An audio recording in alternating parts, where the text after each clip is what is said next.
नहमदुहु व नुसल्ली अला रसूलिहिल करीम अम्मा बाद फ़अऊज़ु बिल्लाहि मिनश शैतानिर रजीम बिस्मिल्लाहिर रहमानिर रहीम।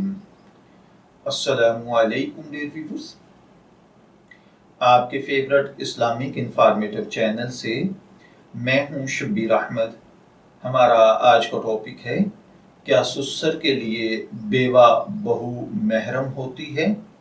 ये एक सवाल है जो हमसे एक बहुत मोहतरम बुजुर्ग ने पूछा है। वो कहते हैं कि मेरी अहलिया और मेरा बेटा और मेरी बहू हम सब एक घर में रहते थे।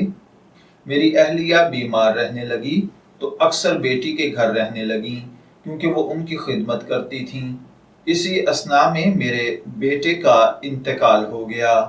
बेटे की जुदाई से मेरी अहलिया मज़ीद बीमार हो गई।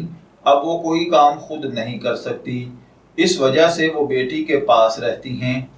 मौजूदा सूरत हाल ये है कि मैं, मेरी बहू और मेरे बेटे की औलाद यानी मेरे पोता पोती हम एक ही घर में रहते हैं।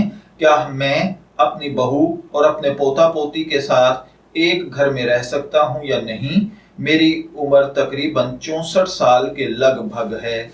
तो देखिए भाइयों और बहनों, इस मसले के अंदर जो इन मोहतरम बुजुर्ग ने पूछा है, याद रखिए बेवा बहू महरम होती है, यानी वो बेटी की जगह पर है। वो बुजुर्ग अपनी बहू और पोता पोती के साथ एक घर में रह सकते हैं, इसमें शर्म कोई कबाहत नहीं है और बहू का सुसर से पर्दा भी नहीं होता है। ताहम जो एहतियात की ज़रूरत है वो ये है कि बहू के साथ खलवत में वक्त गुजारने और उससे हंसी मजाक करने से इज्तिनाब किया जाए। हाँ, वो आपकी बेटी की तरह है, आप बेटी की तरह उसके साथ रह सकते हैं, इसमें कोई कबाहत नहीं है। मैं दुआगो हूँ कि अल्लाह ताला हमें इन बातों को समझकर इनके मुताबिक अमल करने की तौफीक अता फरमाए। इजाज़त चाहेंगे, फिर मिलेंगे किसी नए टॉपिक के साथ। तब तक के लिए अल्लाह हाफिज़।